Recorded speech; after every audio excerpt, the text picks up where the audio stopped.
नमस्कार, मैं हूं ब्रजेश चौक से और आप देख रहे हैं बजट 2024। मोदी सरकार का अंतरिम बजट है, चुनावी साल का बजट है और कई तरह की उम्मीद थी कि लोक लुभावन घोषणाएं होंगी, लेकिन वैसा नहीं हुआ। वित्त मंत्री सीतारमण ने अपना बजट पेश किया है। ये अंतरिम बजट है, ग्रामीणों पर, महिलाओं पर फोकस किया गया है। मोदी की गारंटी वाला बजट है। पिछले 10 वर्ष में सब पर फोकस किया गया है। सरकार समूहीय विकास की तरफ अग्रसर है। आधी आबादी पर विशेष नजर रखी गई है इस बजट में। गरीबों को सशक्त करने पर विश्वास जताया गया है बजट में। वित्त मंत्री सीतारमण ने अपना अंतरिम बजट पेश किया। महत्वपूर्ण चीजें, राष्ट्रीय शिक्षा नीति से बदलाव होगा, गुणवत्तापूर्ण शिक्षा मिलेगी,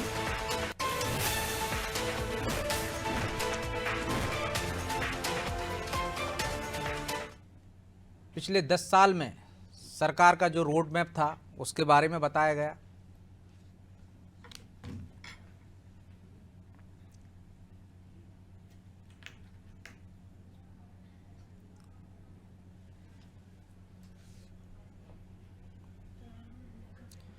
तो बजट पर चर्चा के लिए हमारे साथ जुड़ गए हैं बीजेपी से ब्रज गोपाल लोया और कांग्रेस से फिरोज सिद्दीकी। आप दोनों का बहुत बहुत स्वागत है। पहली प्रतिक्रिया फिरोज जी आप ही से ले लेते हैं।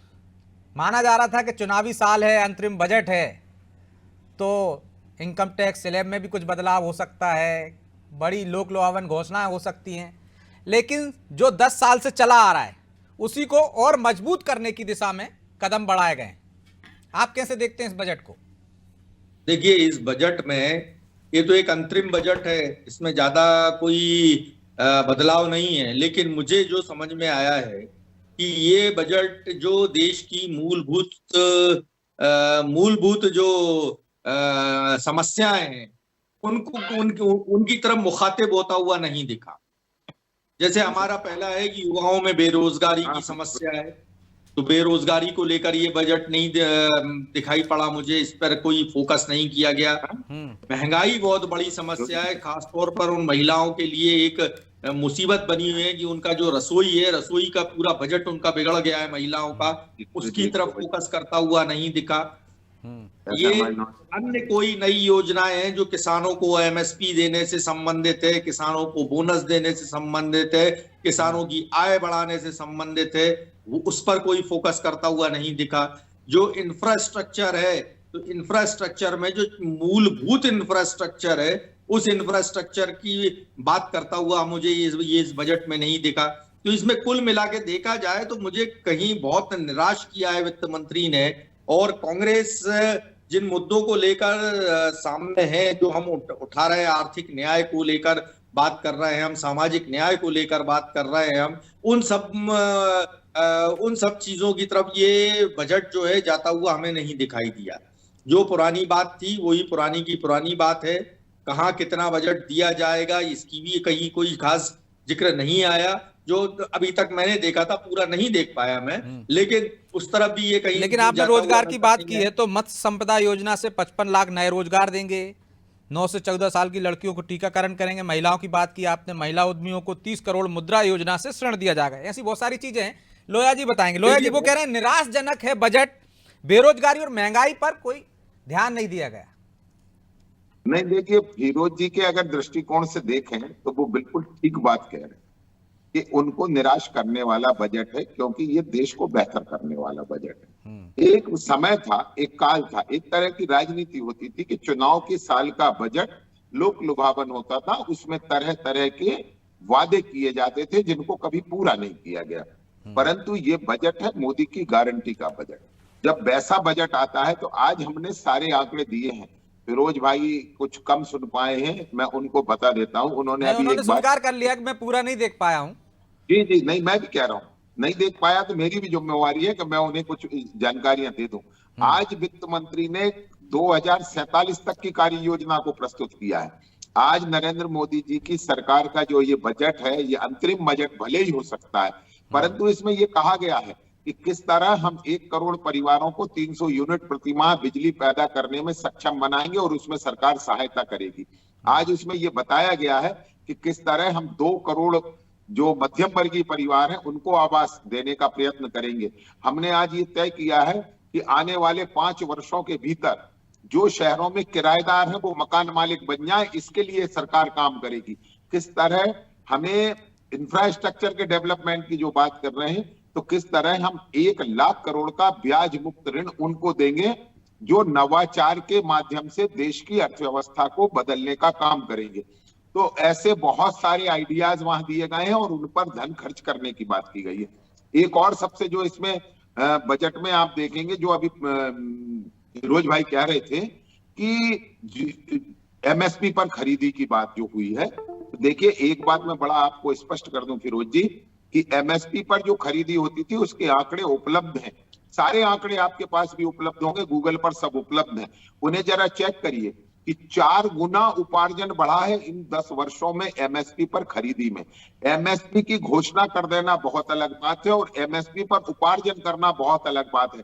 हमने वो आंकड़े दिए हैं कि कितना हमने उपार्जन भी किया है, केवल एमएसपी जारी नहीं की है। तीसरी बात, जो महिलाओं की जिनकी आप बात कर रहे हैं, तो 3 करोड़ दीदी, लखपति दीदी बनाने का हमारा लक्ष्य है और 1 करोड़ हमने बना ली है ये भी बताया है, और 2 करोड़ और बनाना ये हमारा लक्ष्य, दोनों चीजों को बताया है। तो आज निर्मला सीतारमण जी को मैं इस बात के लिए बधाई दूंगा कि आज तक जितने बजट इस देश में प्रस्तुत होते आए उनमें भविष्य की योजनाओं को तो बताया गया, परंतु जो योजनाएं चल रही हैं उनका समाज में क्या परिवर्तन हुआ वो कभी नहीं बताया गया। आज निर्मला सीतारमण जी ने पहले ये बताया कि हमने जो योजनाएं बनाई थी, जो घोषणाएं की थी, उनसे समाज कितना बदला और उनका परफॉर्मेंस क्या है। कितनी यूनिवर्सिटीज, 360 यूनिवर्सिटीज नई बनने का काम इस देश में हुआ केवल 10 वर्षों में। किस तरह आईआईटी की संख्या में वृद्धि हुई, किस तरह मेडिकल कॉलेजेस बढ़े और किस तरह एक अच्छा एनवायरनमेंट हुआ। और उन्होंने ये भी बताया कि किस तरह जो हमारा आयकर दाता है, जो आप कह रहे हैं कि स्लैब में परिवर्तन नहीं हुआ, इस बार स्लैब में परिवर्तन नहीं हुआ, ये सच है, परंतु यदि आप 2014 से कंपेयर करेंगे तो 2.5 लाख रुपए 2013-14 तक के 2.5 लाख से अधिक की आय कर योग्य थी, परंतु आज 7.5 लाख तक वेतनभोगी के लिए और 7 लाख तक अन्य के लिए कर मुक्त आय उनकी है। तो इनको हमें ध्यान में रखना पड़ेगा। हाँ, ये बात बिल्कुल सच है कि जिस तरह से कांग्रेस पार्टी या अन्य दल लोक लुभावन बजट लाने की कोशिश चुनाव के वर्ष में करते थे, वो काम आज निर्मला सीतारमण जी ने नहीं किया। ये राष्ट्र को मजबूत करने वाला और एक विजनरी बजट है कि 2047 तक भारत कैसा होगा, उसके विजन को पूरा करने वाला बजट। ठीक है, हमारे बीच में जुड़ गए हैं जयंत गुप्ता जी, हैं आर्थिक विश्लेषक। स्वागत है गुप्ता जी आपका भी। वैसे हम देखते हैं कि चुनावी साल में जो बजट आता है बड़ा लोक लुभावन होता है। अब तक ऐसा ट्रेंड चला आ रहा था, पहली बार ऐसा कुछ नहीं है, सिर्फ जो योजना है उन्हीं को और मजबूत करने की दिशा में कदम बढ़ाए गए। आप कैसे देखते हैं इस बजट को? मैंने दोनों पॉलिटिकल प्रवक्ताओं के जो शुरुआती कमेंट सुने, उसके आधार पे मैं ये सबसे पहले कहना चाहूंगा कि इस सरकार ने अपने कार्यक्रमों के माध्यम से देश को ये बात बताने में कामयाबी मोटे तौर पे हासिल कर ली है कि वो जिन योजनाओं को लेके, जिन कार्यक्रमों को लेके इस देश के विकास के बारे में काम कर रहे हैं, वो सरकार उन योजनाओं को लेके और उनकी सफलताओं को लेके और उनके भविष्य को लेके आश्वस्त है। यही एकमात्र कारण है जिस कारण से सरकार ने लोक लुभावन बजट। जी गुप्ता जी।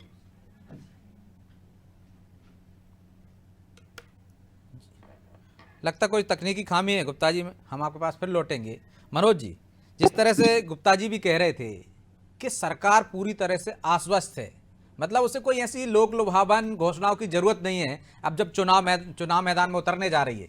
ये अति आत्मविश्वास है या सरकार समझ चुकी है कि क्या माहौल है, कोई और ऐसी घोषणा करने की जरूरत नहीं है? देखिए दोनों चीजें ब्रजेश जी, अगर हम देखें अंतरिम बजट में बहुत ज्यादा लोक लुभावन घोषणा कभी होती नहीं है, और दूसरा अगर हम पिछला बजट भी देखें उसमें भी ऐसी कोई लोक लुभावन घोषणा नहीं थी कि इनकम टैक्स स्लैब जो कि मिडिल क्लास की सबसे बड़ी डिमांड थी उसमें जरूर चेंजेस किए गए थे। लेकिन 2019 की यदि हम बात करें मनोज जी, तो उससे पहले जो बजट आया था, किस तरह से किसान सम्मान निधि की घोषणा की गई थी। बिल्कुल, तो इस बार भी ये खबरें थी कि उसको बढ़ाया जाएगा, लेकिन इस बार आप देखिए कि जो नैनो यूरिया की बात थी, जो चलिए पिछली मनोज बार जी, मैं आपको concept- बीच में रोकना हूं, माफी चाहता हूं। हमारे प्रधानमंत्री नरेंद्र मोदी लोकसभा में संबोधित कर रहे हैं।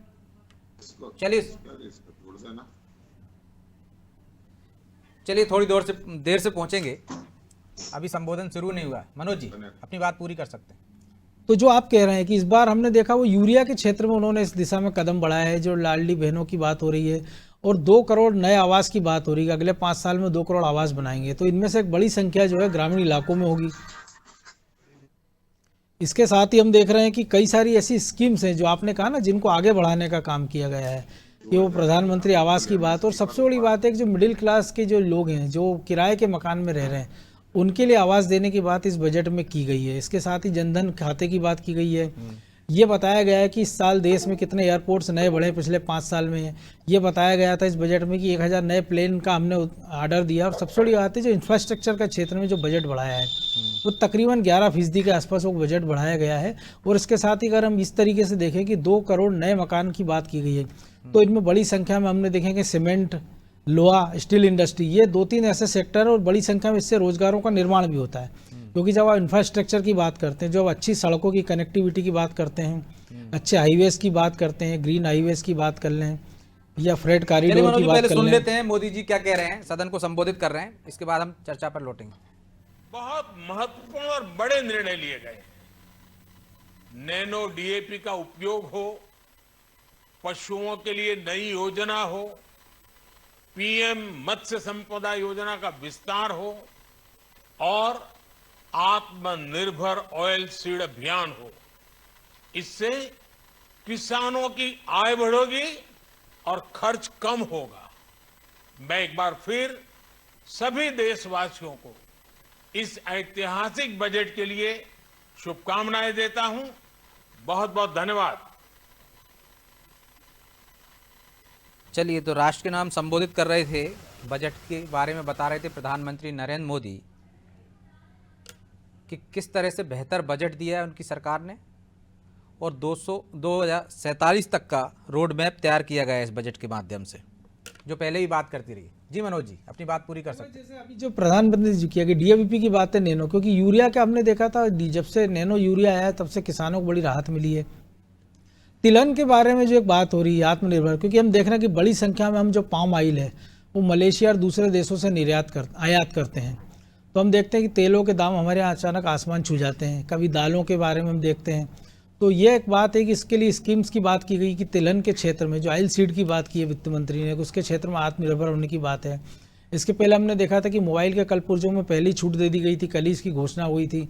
तो अब मेक इन इंडिया के साथ साथ मेड इन इंडिया पर भी फोकस है, क्योंकि मोबाइल के क्षेत्र में हम देख लें कि मेड इन इंडिया ज़्यादा चल रहा है, कि 98% मोबाइल देश में बनाए जा रहे हैं, जो देश में बिक रहे हैं, विदेश में जिसका जा रहा है। तो कुल मिलाकर जो आपने कहा कि एक आत्मविश्वास भी, और इसके पहले आप देखिए जब सत्र शुरू हुआ था उसके पहले प्रधानमंत्री ने ये कहा था कि हम जब अगली बार 2024 में सरकार बनाएंगे तो हम पूर्ण बजट पेश करेंगे। तो एक तरह से जो आपने कहा आत्मविश्वास भी कह सकते हैं, अति आत्मविश्वास भी कह सकते हैं।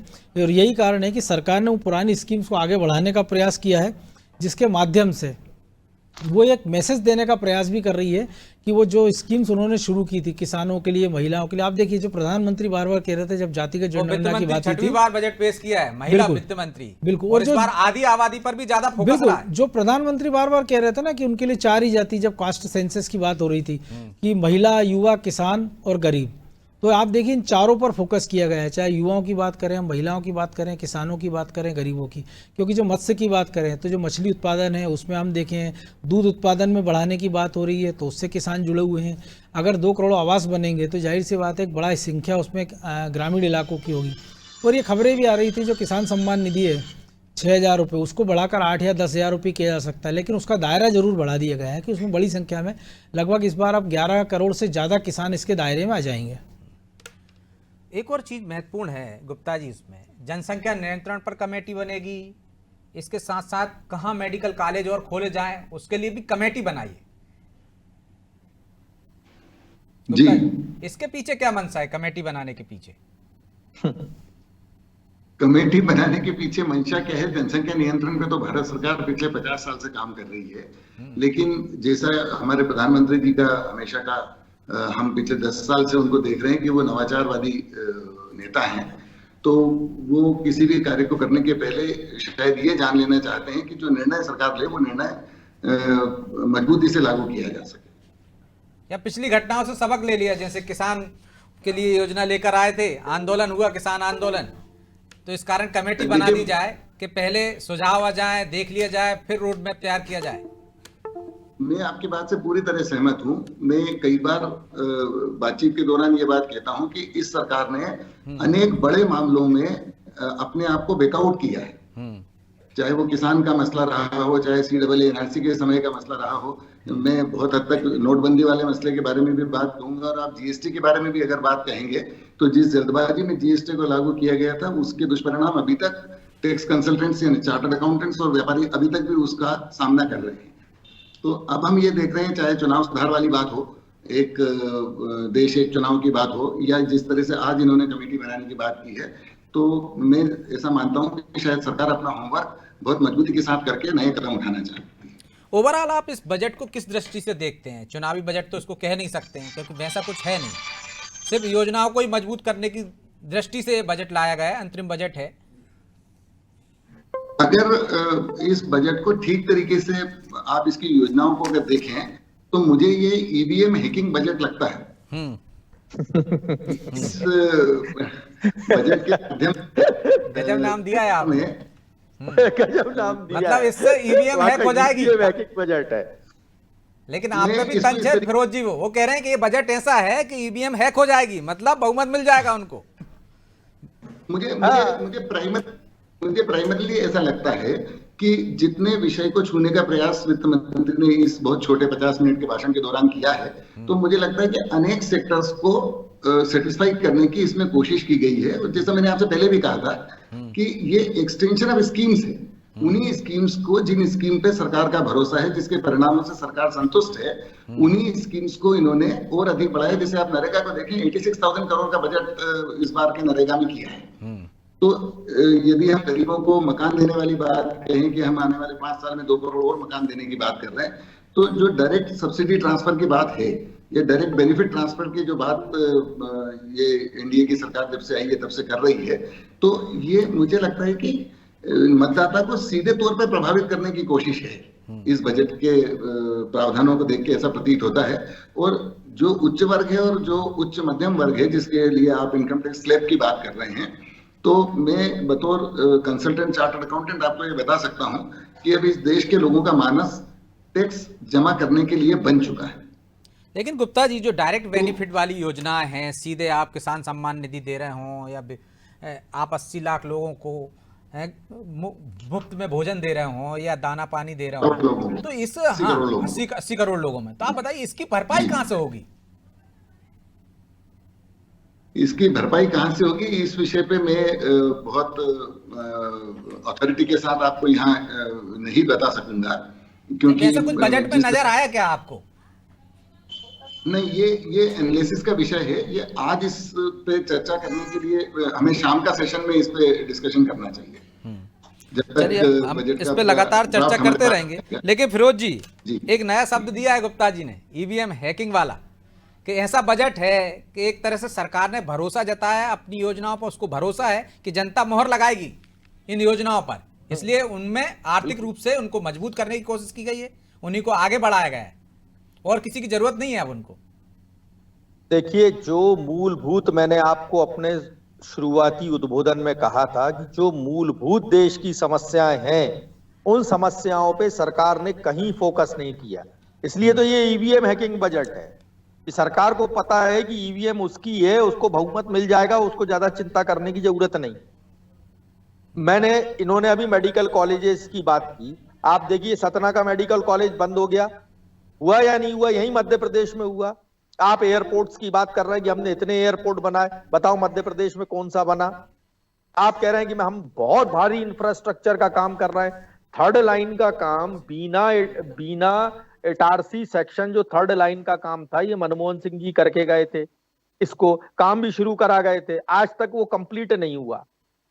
तो मुझे ये समझ में नहीं आ रहा कि 250 किलोमीटर का सेक्शन अगर आपसे कंप्लीट नहीं हो रहा, एक सिंगल लाइन और बिछाने का, तो इसका मतलब क्या है कि सरकार किस गति से काम कर रही है। अच्छा, आज सीतारमण जी ये नहीं बताई कि हमने वायदा किया था कि किसानों की आय दुगनी करेंगे 2022 तक, हर घर के ऊपर छत होगी 2022 तक, हर युवा के पास काम होगा 2022 तक। इस पर कोई चर्चा नहीं की उन्होंने, बिल्कुल साफ गोई से बच के निकल गई वो। क्या हुआ भारतीय रेल कोष का, जो भड़ाभड़ ट्रेनों के एक्सीडेंट हो रहे हैं, आप वंदे भारत गिना रहे हो। मतलब ये जो देश में हो रहा है जिन चीजों का है, सिलेंडर की बात आपने नहीं की, क्रूड ऑयल के दाम दिन पे दिन गिरते जा रहे हैं इंटरनेशनल मार्केट में, भाव बढ़ते चले जा रहे हैं हमारे यहाँ पेट्रोल डीजल के। और आपने जीएसटी का जो है, बच्चे भी लिख के इतनी बार नहीं मिटाते। जब आपने मनोज जी और आपने आ लिखना सीखा था, तो हम भी हमारी मम्मी के सामने इतनी बार मिटा के आ लिखना नहीं सीखे होंगे जितनी बार ये जीएसटी को मिटा के और नए नए कानून लेके आ रहे हैं जीएसटी में। समझाया था कि भैया पायलट प्रोजेक्ट ले लो, पायलट प्रोजेक्ट के थ्रू इसका काम करिए, जब धीरे धीरे इसमें कमोडिटीज बढ़ाते चलिए तो ये अच्छा हो जाएगा। लेकिन क्या करें, ये नीम हकीम खतरे जान वाले लोग हैं, इनसे कोई काम देश में खुद सोच के खुद चालू आज तक इन्होंने कभी 70 साल के जीएसटी तो आप ही की सरकार के समय मनमोहन सिंह सर ही लाने वाले थे। आज जी हम लाए थे, लेकिन हम पायलट प्रोजेक्ट ला रहे थे उसको, कि कुछ कमोडिटीज उसमें डालते और उसको चला के देखते कैसा उसका रिस्पॉन्स आता है, क्या जो चार्टर्ड अकाउंटेंट्स हैं उनको क्या दुश्वारियां पेश आती हैं। तमाम राज्य इसमें सहमत हुए थे ना, कुछ चीजें बाहर रखी जाएं जीएसटी से, इसके लिए राजी हुए थे। क्या क्या चीजें ली जाएं, राज्यों का सहयोग था, उसमें सहमति थी। अरे सब आपके राज्य भी थे ना मालिक। अरे सबके राज्य थे भैया, लेकिन ये हमने कहा ना, ये नीम हकीम खतरे जान है। पूरा देश चमका दिया, संसद भवन को रोशनी में जगा दिया और आधी रात से जीएसटी लागू होगा। और जिस प्रकार से मोदी जी काम कर रहे हैं, ऐसी मोदी जी ने ताली बजाई और डिमोनेटाइजेशन कर दिया। 99.9% जो नगद था वो जमा हो गया, ठीक है ना। आतंकवाद रुका, और बेचारे गरीब लोग और बर्बाद हो गए। तो मुझे गुप्ता जी ने एक विपक्ष को बहुत अच्छी चीज दे दी, हमको ईवीएम हैकिंग बजट है ये। लेकिन उनका मतलब दूसरा था, चिंता नहीं, इनको पता है हमें जीतना है। ठीक है, आप अभी से हथियार डाल रहे हो क्या? नहीं, हम हथियार नहीं डाल रहे हैं, हमें पता है मशीने को रोक लिया जाए तो सरकार हम बना लेंगे। जनता जो है बुरी तरीके से परेशान है। अब ऑयल सीड्स की गुप्ता जी जवाब दे रहे हैं, आप मुझे थोड़ा सा और बोलने दीजिए। अब ये क्या है, इन्होंने डेयरी सेक्टर में घोषणा की थी कि हम 8,500 करोड़ का बजट लाएंगे और डेयरी सेक्टर को ग्रेजुअली बढ़ाते चलेंगे। मुझे तो कोई नई स्कीम ही नहीं दिखी डेयरी सेक्टर में। उनको पता हो लोया जी को, तो वो लोया जी बता सकते हैं, मुझे तो, मेरे को तो नहीं पता। लोया जी से जवाब ले लेंगे। लेकिन आपसे आईआईटी आईआईएम की बात करें, आप नए आईआईटी आईआईएम खोलिए, स्वागत है।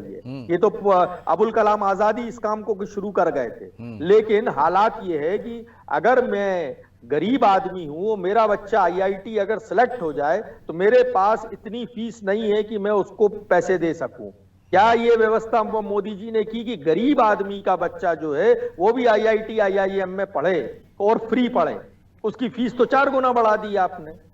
ठीक है, एक मेडिकल कॉलेज खोला, बोले हमने इतने मेडिकल कॉलेज खोलेंगे, इसके लिए कमेटी, सतना का मेडिकल कॉलेज खोला, तो इसलिए तो कमेटी बनाई होगी ना, तो सतना जैसा उदाहरण ना बने। हो गई नहीं फिरोज जी, इसीलिए तो कमेटी बनाई होगी ना। मान्यता रद्द हो गई। आपने ऐसा कभी सुना कि सरकार कोई मेडिकल कॉलेज खोले, टेक्निकल एजुकेशन का कोई इंस्टीट्यूट खोले और वो बंद हो जाए, उसकी मान्यता रद्द हो जाए?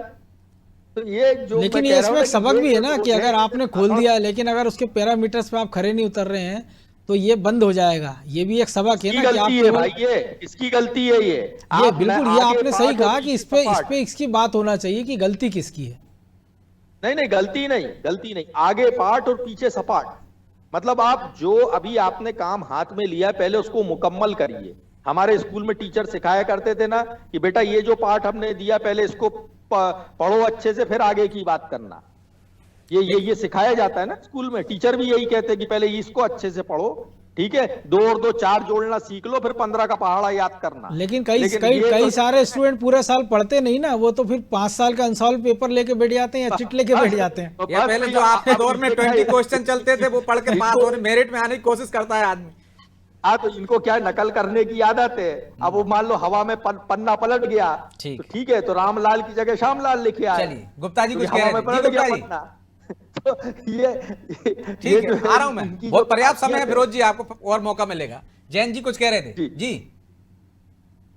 मैं बस इतना ही फिरोज भाई को याद दिला रहा था कि ये मेकिंग से मेरा टेक्निकल ग्लिच का नहीं था। मेरा आशय था कि योजनाओं को इस तरीके से एक्सटेंशन किया गया है कि शायद मतदाता सरकार के पक्ष में मतदान कर सके। बस इतना कहना चाह रहा था। बस सफाई देना चाह रहे थे वो कि आप गलत सोच रहे हैं फिरोज जी, बाद में तो आप कहेंगे कि हैक हो गई है, लेकिन उनका ये मतलब है कि ठीक मतदाता उस हमारे लिए तो बहुत, हम तो गुप्ता जी को बहुत बधाई देंगे इस बात की, और शुक्रगुजार है कि उन्होंने तो हमें बहुत अच्छा पॉलिटिकल पंच दे दिया। ठीक है। चलो किसी ने तो कुछ दिया आपको। अब आप उस पर कितना अमल कर पाते हो अलग बात है। लोया जी वो कह रहे हैं आगे पाठ पीछे सपाट, उदाहरण भी दिया सतना मेडिकल कॉलेज का। कैसे चल रही है आपकी नकल से सरकार? नहीं, मैं तो उनकी पूरी बातों को अप्रिशिएट करता हूँ। फिरोज भाई हमारे विद्वान व्यक्ति हैं, उन्हें यह भी मालूम होना चाहिए कि 75 वर्षों में 56 वर्ष आपकी सरकार रहते आप मेडिकल की सीटें मध्य प्रदेश के संदर्भ में पहले बता देता हूं 600 से एक भी नहीं बढ़ा पाए। 56 वर्षों में 600 की 600 ही रही।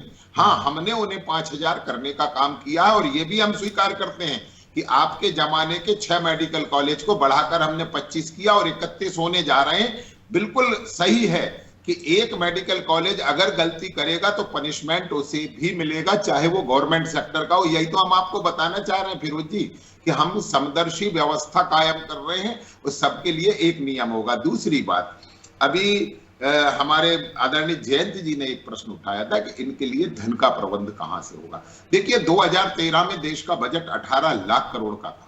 आज 45 लाख करोड़ का बजट माननीय निर्मला सीतारमण जी ने पेश किया है। ये देश की बढ़ती ताकत दिखाई दे रही है। पैसा आ कहां से रहा है वो भी ये देश देख रहा है कि जो हमारे इनकम टैक्स पेयर हैं, जो डायरेक्ट टैक्स पेयर हैं, उनकी संख्या 3 गुना 2.4 टाइम्स बढ़ी है। 2.5 गुना वो लोग बढ़े हैं और 3 गुना इनकम टैक्स का संग्रहण बढ़ा है। जिस जीएसटी कलेक्शन की बात कर रहे थे फिरोज जी, जीएसटी कलेक्शन में किसी तरह के नियम का परिवर्तन नहीं किया गया, बल्कि जीएसटी का वास्तविक आप सत्य स्वीकार करें कि 1024 कमोडिटी हैं। उन 1024 कमोडिटी में से 800 से ज्यादा कमोडिटीज के दाम घटे और 140 कमोडिटीज के दाम स्थिर रहे जीएसटी लागू होने के बाद। यह सत्य है, इस सत्य को स्वीकार करें। और 2024 आते आते, अभी 2023 का जो दिसंबर था, वहां आते आते जीएसटी कलेक्शन 1,66,000 करोड़ प्रतिमाह के औसत पर पहुंच गया है। ये देश की बढ़ती अर्थव्यवस्था है और उसकी ताकत है। एक बात और आप कह रहे थे कि जो मूलभूत मुद्दे हैं, दरअसल हमें मूलभूत मुद्दों की वास्तव में चर्चा करनी चाहिए। मूलभूत मुद्दों के ग्राफिक्स हैं, ये अगर आपको मैं उपलब्ध करा दूंगा फिरोज जी, कि आज देश में बेरोजगारी दर सर्वकालीन रूप से कम है, 3.2% है, जो आपके जमाने में 10 के ऊपर तक गई है, डबल डिजिट में। मुद्रास्फीति की जो महंगाई एक सबसे बड़ा मुद्दा हुआ करता है, उसको ध्यान में रखिए कि आपके टाइम में डबल डिजिट महंगाई दर गई थी, मगर 2014 जब हमने सरकार ली थी, मैं तब से बात करता हूं, तब 9.4 थी, जो आज घटकर 5.5% है। देखिए, काम हुआ है और इसीलिए जनता विश्वास करती है। एक और प्रश्न आया था कि जो हमारे इंस्टीट्यूशंस की वृद्धि हो रही है, ये लोगों को केवल शिक्षा अकेली उपलब्ध नहीं करा रहे, शिक्षा के उपरांत रोजगार भी उपलब्ध करा रहे। आज निर्मला सीतारमण जी ने जो कहा है उसमें सबसे खास है कि हम रिफॉर्म करेंगे और रिफॉर्म करने के बाद ट्रांसफॉर्म करेंगे। तो हमने जितने रिफॉर्म करने थे वो किए हैं। और जो आप कह रहे हैं कि जीएसटी लागू करने की जल्दबाजी हुई, जल्दबाजी नहीं हुई, समय पर लागू हुई। और उसका परिणाम है कि यदि आप 2014 तक और 2014 से आज तक को अगर देखेंगे तो एफडीआई डबल हो गया है, डबल।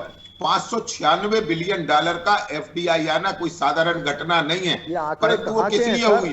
क्योंकि अरे हमने रिफॉर्म की, तो हमने रिफॉर्म की है। अरे हम बता तो रहे आपको, सारा डेटा मौजूद है। एफडीआई में कौन सी नई चीज आई है देश में? थोड़ी सी कौन सी अमेरिका के बाहर बोइंग की सबसे बड़ी मैन्युफैक्चरिंग यूनिट आज भारत में है। आपने जब देश नरेंद्र मोदी जी को दिया था तब देश में 2 मोबाइल मैन्युफैक्चरिंग यूनिट थे जो आज बढ़कर 315 हो गए। हम 97% मोबाइल फोन इंपोर्ट करते थे, आज हम नेट एक्सपोर्टर है, अपना 100% बनाते हैं और $1.5 बिलियन का हर महीने एक्सपोर्ट करते हैं, 12,000 करोड़ रुपए का। इस सत्य को आपको स्वीकार करना पड़ेगा कि किस तरह बिजली की मांग में वृद्धि हुई है। जितने पैरामीटर होते हैं इकोनॉमिक ग्रोथ के, एक एक पर डिस्कस कर सकता हूं कि फॉरेन रिजर्व पर आप डिस्कस कर लीजिए, आप हमारे सेंसेक्स पर डिस्कस कर लीजिए, बेरोजगारी दर पर कर लीजिए, महंगाई दर पर कर लीजिए, और उनके साथ साथ जो सबसे खास होता है पावर कंजम्पशन उस पर कर लीजिए, रोड डेवलपमेंट पर कर लीजिए, इंफ्रास्ट्रक्चर पर कर लीजिए।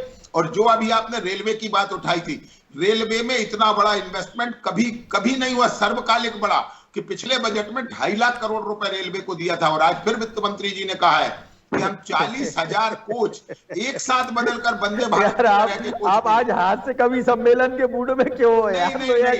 मैंने आपको एक ही बात बोली थी, सेक्शन जो था आप सुनते नहीं हो यार। देखिए मैं आपसे फिर कह रहा हूँ, सत्य को स्वीकार किए, अरे आप सत्य को आप ही तो नहीं स्वीकारते भाई, मैं आपसे फिर कह रहा हूँ, पूरा देश आपसे कह रहा है, अरे मैं खुद आपसे कह रहा हूँ का यत्न कर रहा है। अरे आप मेरी बात ही नहीं सुनते भाई। आपको पूरा देश और देश को चलो आप ही बोल लो, फिर मैं बोलूंगा की कोशिश कर रहे हैं। नहीं आएगा, चलो आप ही बोल लो। से बाहर निकलिए, देश की इकोनॉमी कर रही है तो उसको अच्छे से स्वीकार कीजिए। ये हमारी, मुझे बोलने देंगे इनकी बात पे? नहीं, आप बीच में बोल रहे हैं, आपको मैंने एक बार भी डिस्टर्ब नहीं किया। मैं फिर से कहता हूं, इस सत्य को कब स्वीकार करेंगे कि हम जो वृद्धि के आंकड़े दे रहे हैं वो इस देश की वृद्धि के आंकड़े हैं। जो देश बढ़ रहा है उसको तो अप्रिशिएट करिए। अब आप ये समझिए तो कोई ये देश किसी की बपौती नहीं है, ना कभी आपका था ना आज हमारा है, परंतु यदि आज देश आगे बढ़ रहा है, आज पूरी दुनिया में देश की धमक है, आज अर्थव्यवस्था के कारण ही तो धमक है। आपने कभी कल्पना की थी कि जो रक्षा बजट आज माननीय वित्त मंत्री जी ने अलॉट किया है, इस रक्षा बजट तक पहुंचने की कभी आपने कल्पना की थी? नहीं की थी। और उसमें भी शर्त यह है कि 68% भारत में बने हुए सामान को ही भारतीय सेना खरीदेगी। ये देखिए, एक साथ भारत के औद्योगिक विकास को और सामरिक विकास को सुनिश्चित करने वाला बजट है। मैं आपसे बड़ा विनम्रता से आग्रह करता हूं कि बजट के प्रावधानों का अध्ययन कीजिए। हम एक बात स्वीकार करते हैं, अरे यार आप बोलते शुरू हो गए बिल्कुल लोया जी, आज तो आप माने रुक ही नहीं रहे हो बिल्कुल। बजट के माध्यम से लोया जी आप उनको हम रोक दिया। चलिए, समय की भी बाध्यता है, इसलिए चर्चा को यहीं विराम देना होगा। आप सभी मेहमानों का बहुत बहुत धन्यवाद। और आपको सीधे ले चलते हैं मुरैना, जहां मुख्यमंत्री डॉक्टर मोहन यादव संबोधित कर रहे हैं। तो ग्वालियर में महत्व बढ़ना चाहिए, तो ये सुविधाओं के साथ बड़े पैमाने पर अहमदाबाद में व्यापार की दृष्टि से भी अब यहाँ चंबल के बेल्ट के लोगों को आने जाने की सुविधा की जरूरत पड़ती है। बहुत बड़े पैमाने पर गुजरात का और मध्य प्रदेश का संबंध बनाने में ग्वालियर एक तरह से ये हमारा अपना एक मुख्य दरवाजे का रूप रखेगा और जिसके माध्यम से सबकी एंट्री होगी। मेरी अपनी ओर से इस अवसर पर एक निवेदन करते हुए कि लगभग वैसे तो हमने कोशिश की है कि पर्यटन के क्षेत्र में स्टेट गवर्नमेंट माननीय सिंधिया जी के साथ कदम से कदम मिलाकर आगे बढ़े। वर्तमान में हमारी 26 हवाई पट्टियां हैं, 4 निजी और 22 राज्य अधीन है, लेकिन हमने कोशिश की कि हर संभाग केंद्र के बाद जिला केंद्र तक हमारी इस दिशा में कनेक्टिविटी बढ़े और इसमें ही हम आपका मदद लेकर के आगे बढ़ेंगे। पिछले समय आपने जैसे हमने रीवा के साथ उज्जैन को भी जोड़ने का प्रयास किया, दतिया और रीवा को, तो आपने एक हवाई अड्डे के रूप में विकसित करने के लिए काफी हद तक कदम बढ़ाए हैं। बहुत जल्दी बाबा महाकाल की नगरी से भी हम आपकी मदद से ऐसा ही एक पोर्ट बनाना चाहेंगे जिसके माध्यम से भविष्य में उज्जैन में देश भर से, देश के बाहर से आने वाले यात्रियों को भी इसकी सौगात मिलेगी। एक बार फिर मैं खास करके एयर एम्बुलेंस के और ऐसे दूसरे मामलों में भी विभाग को बोल चुका हूं कि वो काम करे। आपके नेतृत्व में इसका भी लाभ हमको मिलेगा। खासकर हमारे यहाँ दूरस्थ अंचल में पर्यटन की भी बहुत संभावना है, इसलिए एयर कनेक्टिविटी में भविष्य की दृष्टि से टूरिज्म को जोड़कर एविएशन टूरिज्म और खास इसमें निजी निवेश को लेकर के भी कई सारे विषय हैं जिसमें आपके मार्गदर्शन का लाभ उसमें मिलेगा। मेरी अपनी ओर से आज फिर एक नई सौगात की बधाई और उम्मीद करता हूँ ये अकेला नहीं होगा और आकाश एयरलाइन से भी कहेंगे, जिस ढंग से 2 प्लेन से उनने 20 प्लेन तक और 150 नए प्लेन की आप उड़ान की तरफ बढ़ रहे हैं, तो आकाशा के सारे लोगों को बधाई और उम्मीद करेंगे वो और अपनी इस प्रकार के नए प्लान बनाए जिससे हमारा मध्य प्रदेश भी लाभान्वित हो और देश को गौरव मिले। एक बार फिर यशस्वी प्रधानमंत्री के नेतृत्व में हम अपने हवाई यातायात की दिशा में ठोस कदम उठाते हुए इसी प्रकार से सौगात पे सौगात नित्य नए देते रहें, ये कामना करते हुए सबको बधाई देता हूं। बहुत बहुत धन्यवाद।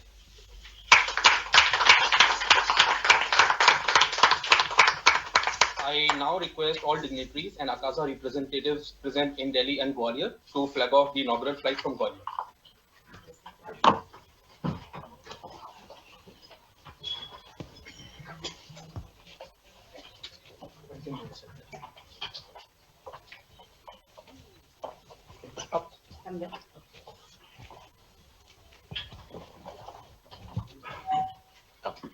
Come next to me here. Thank you very much.